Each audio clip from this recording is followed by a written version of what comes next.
Olá, meus irmãos, bem-vindos ao canal Ministério Palavra do Senhor. Vamos dar continuidade ao estudo da Bíblia, o livro de Jeremias, capítulos 25 ao capítulo 30.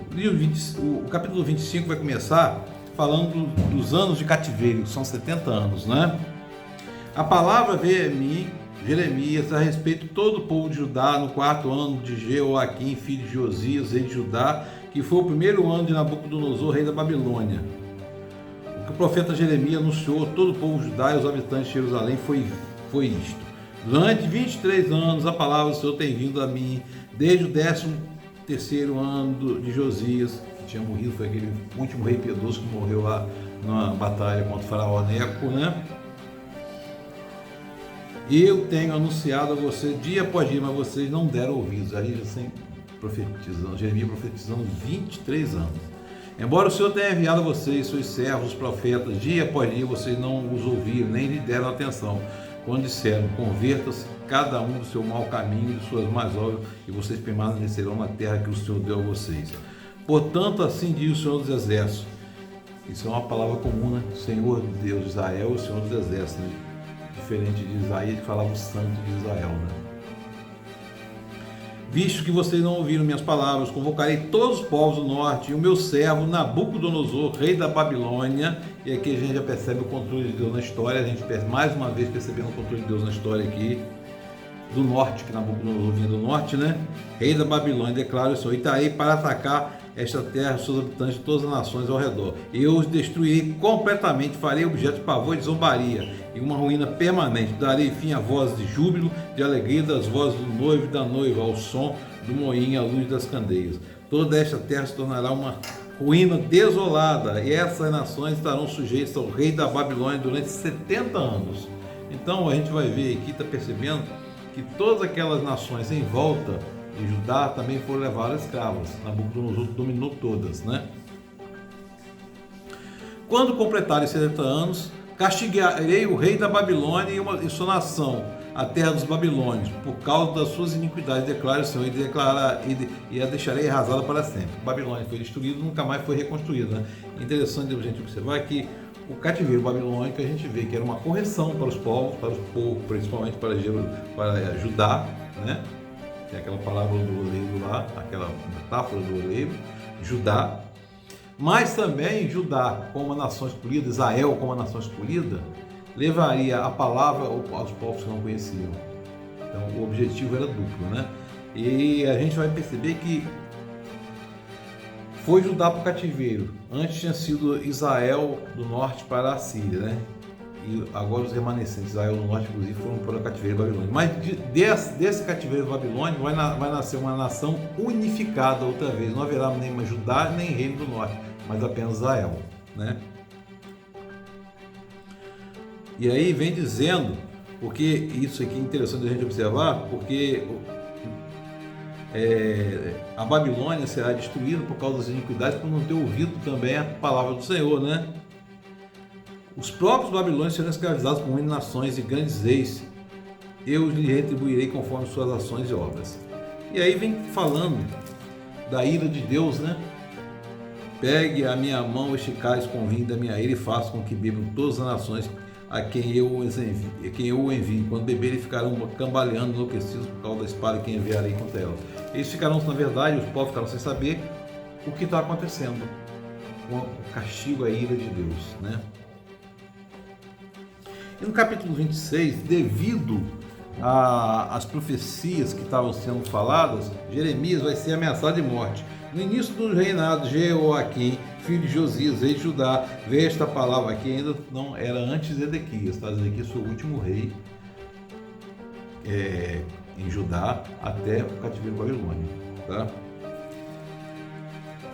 Rei de Judá, veja esta palavra, Pai do Senhor. Assim diz o Senhor: coloque-se no pátio do templo e fale a todo o povo da cidade de Judá que vem adorar no templo do Senhor. Diga-lhes tudo que eu lhe ordenar, não omitam uma só palavra. Talvez eles escutem e cada um se converta da sua má conduta. Vê que o tempo todo Deus tem um objetivo, um propósito de fazer o povo se converter. O povo voltar atrás, se arrepender, né? Mas era um povo obstinado. e eu não trarei sobre eles a desgraça que estou planejando por causa do mal que eles têm praticado. Digo-lhes assim diz o Senhor: se vocês não me escutarem nem seguirem minha lei que dei a vocês, e se não ouvirem minhas palavras, as palavras dos meus servos, os profetas, os quais tenho enviado a vocês, vez após vez, embora vocês não tenham ouvido, então farei deste templo que fiz com o santuário de Siló, desta cidade, um objeto de maldição. Foi destruído, o templo foi destruído, né? Lá em Siló foi destruído, né? Os sacerdotes, profetas, todo o povo ouviram Jeremias falar essas palavras no templo do Senhor. E aí, assim que Jeremias acabou de dizer tudo ao povo, conforme o Senhor lhe tinha ordenado, os sacerdotes, o profeta e todo o povo prenderam e disseram: você certamente morrerá. E aqui Jeremias está sendo ameaçado de morte por pregar a palavra do Senhor. Uma perseguição, né? E aí, inclusive, falam que Siló, que eles falaram: você disse que a cidade ficará como Siló, arruinada? E aí, e todo o povo se ajuntou em volta de Jeremias no templo do Senhor. Olha que coisa terrível, meu irmão, minha irmã. Coisa terrível. Quando os líderes de Judá souberam disso, foram ao palácio real até o templo do Senhor e se assentaram para julgar a entrada da porta nova do templo do Senhor. Os sacerdotes e profetas disseram aos líderes e todo o povo: este homem deve ser condenado à morte porque profetizou contra essa cidade. Vocês o ouviram com seus próprios ouvidos. Disse Jeremias a todos os líderes e ao seu povo: o Senhor enviou-me para profetizar contra esse templo e contra essa cidade, tudo que vocês ouviram. Agora corrijam sua conduta e as ações e suas ações, e obedeçam ao Senhor, ao seu Deus. Você vê que Jeremias manteve a palavra, manteve a firmeza da palavra, não retrocedeu nas palavras, porque ele era o enviado do Senhor, né? Quanto a mim, estou nas mãos de vocês. Façam comigo o que acharem bom. Paulo, como fala lá, Paulo diz, como Paulo fala, né, a respeito da prisão, né? Principalmente lá em Filipenses, quando ele escreve da prisão, ele fala que tinha tudo, né? E estava na mão do, ele fala: sou prisioneiro de Cristo. Aqui, da mesma forma, Jeremias: faça o que quiser comigo, estou na mão do Senhor, né? Jeremias confiava no Senhor.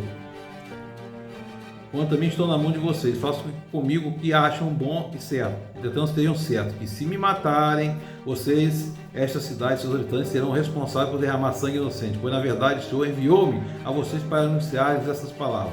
Então os líderes de todo o povo disseram aos sacerdotes e profetas: este homem não deve ser condenado à morte. Ele nos falou em nome do Senhor, nosso Deus. E alguns líderes da terra se levantaram e disseram a toda a assembleia: Miqueias de Moresete, que não é profeta, não profetizou. Está falando aqui, Moresete está falando aqui, profetizou no dia de Ezequias, rei de Judá, dizendo: todo o povo, assim diz o Senhor, Sião será arada como um campo. Aqui o profeta Miqueias falando, né? Acaso Ezequias, rei de Judá, ou alguém do povo de Judá o matou? Ezequias não temeu o Senhor, não buscou o seu favor? Uma pergunta para a gente refletir, né? Às vezes a gente está numa situação difícil e tem que refletir se aquilo não foi a mão do Senhor para poder nos corrigir, né? E o Senhor não se arrependeu da desgraça que pronunciaram contra eles. Estamos a ponto de fazer uma terrível desgraça sobre nós. Mas Aicã, filho de Safã, protegeu Jeremias, impedindo que ele fosse entregue ao povo para ser executado. No capítulo 27, vocês vão ver todo um contexto favorável a Nabucodonosor, tratado na Bíblia como instrumento do Senhor e servo do Senhor para punir aquela nação de Judá e Jerusalém, aquelas nações em volta ali, né? No início do reinado de Zedequias, filho de Josias, rei de Judá, veio essa palavra: Jeremias, pai do Senhor, assim me ordenou o Senhor: faça para você um jugo com cordas e madeira e ponha sobre o pescoço. Depois mande uma mensagem ao rei de Edom, de Moabe, de Amon, de Tiro e Sidom, por meio de embaixadores que vieram a Jerusalém para ver Zedequias, rei de Judá. Esta mensagem que deverão transmitir aos seus senhores: assim diz o Senhor dos Exércitos, o Deus Israel: eu fiz a terra, todos os seres humanos, os animais que nelas estão, com o meu grande poder e com o meu braço estendido. Eu dou a quem quiser. Agora sou eu mesmo que entrego todas as nações nas mãos do meu servo Nabucodonosor, rei da Babilônia. Sujeitei a ele até mesmo os animais selvagens. É aqui Deus falando através de Jeremias a favor de Nabucodonosor, né, meu irmão? Se porém alguma nação não sujeitar Nabucodonosor, rei da Babilônia, nem colocar no seu pescoço o seu jugo, aí está a representação do jugo da corda aqui, né? seu jugo, eu castigarei aquela nação com guerra, fome e peste. Então tinha um caminho. Ou se entregava e ia tentar uma vida melhor na escravidão, ou ia morrer a espada, ou de fome, ou pela peste, né? Porque não havia também, meu irmão, minha irmã, muita higiene naquela época, né? Cortado o suprimento de água, as pessoas iam tomar banho como? E onde não tem limpeza, prolifera doença, né? E aí, Jeremias ainda adverte: não ouçam seus profetas ou falsos profetas, ou os adivinhos, ou seus intérpretes de sonhos, ou médios, ou seus feiticeiros, que dizem para não se sujeitar ao rei da Babilônia, porque suas profecias são mentiras e levarão para longe da sua terra. Eu banirei vocês e vocês perecerão. E no meio desse contexto, ele vai ver o falso profeta Hananias falando no quinto mês daquele mesmo ano, o quarto ano, no início do reinado de Zedequias, rei de Judá, Ananias, filho de Azul, profeta natural de Gibeon, disse-me no templo do Senhor, na presença dos sacerdotes e do povo: assim diz o Senhor dos exércitos, Deus de Israel: quebrarei o jugo do rei da Babilônia. Em 2 anos trarei de volta a este lugar todos os utensílios do templo. Está vendo que isso aqui é uma falsa profecia, né? Um falso profeta, uma profetada, como dizem hoje aí, né? E meu irmão, minha irmã, ainda coloca: também trarei de volta para este lugar Joaquim, filho de Joaquim, rei de Judá, e todos os exilados de Judá que foram para a Babilônia. Olha só, o exílio, o cativeiro babilônico durou 70 anos, e Hananias aqui está dizendo que vai durar 2 anos. Você vê que é uma disparidade muito grande, né? Tanto é que Deus manda a gente tomar cuidado com profetas, falsos profetas, identificar falsos profetas, pastores em pele de lobo, provar os espíritos. Mas, meu irmão, minha irmã, nos dias de hoje nós temos a palavra de Deus, a Bíblia. Aqui está tudo escrito. Se não estiver na Bíblia, não é verdade. E aí, o povo, já indo para o exílio, vai receber uma carta, né? Este é o conteúdo da carta que o profeta Jeremias enviou de Jerusalém aos líderes que ainda restavam entre os exilados, aos sacerdotes, aos profetas, todo o povo que Nabucodonosor deportaram. Mandou a carta para os deportados, né? Isso aconteceu depois que o rei Joaquim e a rainha mãe, os oficiais do Palácio Real, os líderes de Judá e os líderes de Judá e Jerusalém, os artesãos, artífices, foram deportados de Jerusalém para a Babilônia. Tinha toda a estratégia: deportou primeiro as cabeças pensantes, deportou depois os soldados e deportou o povo por último, né? Porque o povo não tinha liderança. Enviou a carta por intermédio de Eleazar, filho de Safã, e Gemarias, filho de Ilquias, os quais Zedequias, rei de Judá, mandou a Nabucodonosor, rei da Babilônia. A carta dizia o seguinte: assim diz o Senhor dos Exércitos, Deus de Israel, a todos os exilados que deportei de Jerusalém para a Babilônia: construam casas para você, habitem nela, plantem jardim com os seus frutos, casem-se e tenham filhos e filhas, escolham mulheres para casar-se com seus filhos e deem suas filhas em casamento para que também tenham filhos e filhas. Multipliquem-se, não diminuam. Busquem a prosperidade na cidade da qual eu os deportei e orem ao Senhor em favor dela, porque a prosperidade de vocês depende da prosperidade dela. E aqui, meu irmão, o que está falando aqui é o seguinte: foi deportado, mas Deus não deixou o povo órfão. Deus está orientando o povo aqui, está orientando o povo a cuidar do local, a trabalhar pelo local, casar e não se diminuírem, ou seja, tinham cuidado para não diminuir, né? Assim, e aí, isso aqui é um conforto, um consolo e uma orientação ao mesmo tempo. Assim diz o Senhor: quando completarem os 70 anos da Babilônia, eu cumprirei a minha promessa em favor de vocês, de trazê-los de volta para este lugar, porque sou eu que conheço os planos que tenho para vocês, diz o Senhor: planos de fazê-los prosperar e não lhes causar dano, planos de dar-lhes esperança e um futuro. E aqui, meu irmão, é um tema central, são palavras centrais que entendem o propósito do exílio babilônico, correção do povo, mas Deus o tempo todo está cuidando do povo no exílio para trazer o povo de volta. Percebe que a justiça vem atrelada com a misericórdia? Porque a justiça de Deus não é maior que a misericórdia. Um atributo não compete com o outro. Deus não pode ser irado e ao mesmo tempo misericordioso. É complexo isso entender. É porque a gente olha com olhos humanos e não com os olhos de Deus. E a gente jamais entenderá isso, né? E aí, nesse contexto aí, surge também um falso profeta chamado Semaías.